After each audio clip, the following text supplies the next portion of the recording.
अनिरुद्ध जी का वर्णन। भगवान कैसे इनका हरण हुआ, कैसे क्या कथा सुनाई सुखदेव जी ने।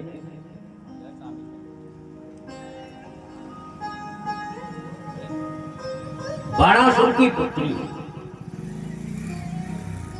बाणासुर की पुत्री का नाम था उषा। एक दिन की बात है कि रात में लेटी हुई थी। सोते समय इसको सपने में क्या दिखाई दिया कि कोई पुरुष आया और सपने में उसके कौमार्य को भंग कर दिया। सुबह हुआ, सुबह होने पे उसको मन में ऐसा लगा कि ये रात में जो मेरे सपने में पुरुष आया ये है कौन। एक इसकी सहेली थी, उस सहेली का नाम है चित्रलेखा। उसने चित्रलेखा को बुलाया, उससे कहा हमारे साथ तो बड़ा बड़ा हो गया, अब हमारा कुंवारापन समाप्त है, हम जीवन कैसे निकालेंगे। हुआ है सपने में, तुम उसकी खोज करो, वो लड़का कौन है, कौन सा राजकुमार है, अगर जानकारी मिल जाए तो हम उसे ही अपना पति बनाएंगे। चित्रलेखा बोली हम क्या बनाए। बोली आप तो सबके चित्र बना लेती, तुम चित्र बनाओ, हम बता देंगे वो है राजकुमार।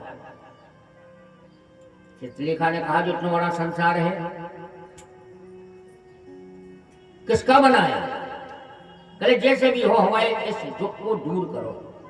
चित्रलेखा ने यक्षों के चित्र बनाए, गंधर्वों के चित्र बनाए, किन्नरों के चित्र बनाए, सबके बनाने के बाद कर ले इनमें नहीं है, मनुष्यों के पे आ गए। अब मनुष्यों के चित्र बने, मनुष्यों में एक एक वंश को बनाते गए। यदुवंश में आया, धीरे धीरे चित्र बनते हुए कहां तक आ गए, भगवान कृष्ण। कृष्ण का चित्र बनाया तो वो क्या कहती है, सकल कुछ मिल रही। फिर प्रद्युम्न का चित्र बनाया, उसके बाद में बना अनिरुद्ध का चित्र। अनिरुद्ध का चित्र बना और वो बोली रुक जाओ, कहीं क्यों, कहले यही है, यही राजकुमार है जो हमारे सपने में आता है। कौन है ये। आज के समय पे जितनी चीजें बनी हैं ये सब नकल बनी है, भगवान के समय पहले हटी है। टीवी बन गई, भगवान के समय पे भी हटी टीवी, आज ही नहीं बनी। कंप्यूटर पहले हटे, विमान पहले हटे, और जो मोबाइल है, जो मोबाइल भी पहले हटो, पतो नहीं है, देख नहीं पाया वैसे। टीवी को देखा तो रावण, वो तो जनकपुर में विवाह हो रहा, जनक नंदनी देख करके सीधा चला गया फिर जनकपुर बिना निमंत्रण के। वो समय टीवी थी, आज ये विमान चल रहे, उस समय विमान थे, और ऐसे विमान थे कि आज तो को बना ही नहीं सकता, चैलेंज ही है। वो कौन सा विमान, ऐसा विमान था कि जिसे चाहे आदमी बैठ जाओ एक सीट खाली रहे, लाखों बैठ जाए फिर भी एक सीट खाली रहे, ऐसे विमान। जो मोबाइल और जिसे आज बहुत बड़ी चीज का देखने, गूगल, वो गूगल है चित्रलेखा, जिसका कोई सीन नहीं देखा, कोई पता ही नहीं है, कोई पता ही नहीं है, उसका चित्र बना करके दिखा दिया और ये बता दिया ये कहाँ रहना वाला है। चित्रलेखा ने सारे संसार की सृष्टि में से छांट कर द्वारकापुरी में आकर कृष्ण के वंश को निकाला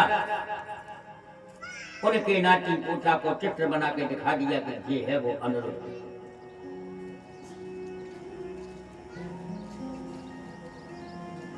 ये चित्रलेखा गई और द्वारकापुरी से अनिरुद्ध को चुरा ले गई। किसी ने नहीं जान पाया कहां आ गए वे। पातालपुरी में राजा यहां बाणासुर को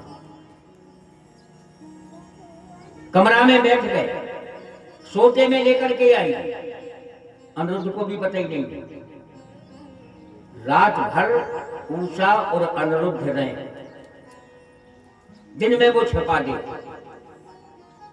कई दिनों तक ये खेल चलता रहा। एक दिन की बात है, रात के समय पे इनकी जो बातें चल रही थी, जो बाहर सैनिक जो घूम रहे थे, उन सैनिकों ने सुना कि उषा के कमरे में कोई आदमी है और ये लड़की किसी आदमी से बात करती है। छिपके बहुत कोशिश करी, पकड़ नहीं पाए। आखिरकार उनके मन में बात नहीं बची और जाकर के किससे कह दी, बाणासुर। वो कहने लगे, महाराज आपके घर में बड़ा विचित्र काम हो रहा है। कि क्या? कहले आपके घर में कोई पुरुष आता है। बाणासुर बोला, इतनी चहार दीवारी है, इतने बड़े किला बने हैं, अंदर कौन पुरुष घुस सकता है तुम्हारे होते हुए? कहले जैसी हो लेकिन कुदरत है। क्यों? कहले हम रात में बातें सुना था। बाणासुर स्वयं गया देखने। रात के 12 बज रहे, वो कमरा में बात चल रही है। कौन की? उषा और अनिरुद्ध की। अब बाणासुर ने सोचा कौन होगा, किवाड़ खुलवाए और किवाड़ खुलवा करके जब देखा सामने तो अनिरुद्ध को पकड़ लिया। अनिरुद्ध को मारने की तैयारी होने की। नारद जी जाकर के द्वारकापुरी में खबर दे देंगे ऐसी ऐसी बात हो गई। वहां से भगवान कृष्ण लगे। भगवान कृष्ण का युद्ध हुआ, बाणासुर से युद्ध हुआ। और बाणासुर करते किसकी तपस्या? शंकर जी की तपस्या करते थे। तो इनने वरदान में क्या दे दिया था भगवान शंकर ने कि जब भी कोई तुम पे आक्रमण करेगा हम सहायता करेंगे। तो जहां कृष्ण लड़वे को जाने आए तो शंकर जी नालिया पे बैठ के लड़वे आ गए। भगवान कृष्ण का और शंकर का युद्ध हुआ। युद्ध ऐसा नहीं हुआ, महाघनघोर युद्ध हुआ। नंदी लड़ रहे, स्वामी कार्तिक लड़ रहे, गणेश जी लड़ रहे, वीरभद्र लड़ रहे, यहाँ कृष्ण का परिवार लड़ रहा है। घनघोर युद्ध होने लगा। यहाँ तक नौबत आ गई कि जहां भगवान कृष्ण ने अपना पाशुपत अस्त्र छोड़ा, ये धरती कब गई। अब का होने तो विनाश।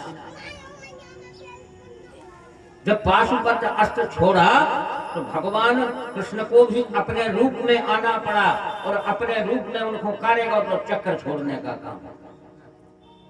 और जहां चक्र और अस्त्र चले ये संसार नहीं रहता। साक्षात ब्रह्मा जी से प्रार्थना करी। ब्रह्मा ने दोनों देवताओं से प्रार्थना करी। तब दोनों देवता ये ब्रह्मा के कहने से ये माने, युद्ध बंद हुआ, उनको आशीर्वाद दिया। आशीर्वाद पाकर के बाणासुर प्रसन्न हुआ। उस बाणासुर ने अपनी पुत्री का विवाह अनिरुद्ध से कर दिया। ऐसे अनिरुद्ध का विवाह हुआ है।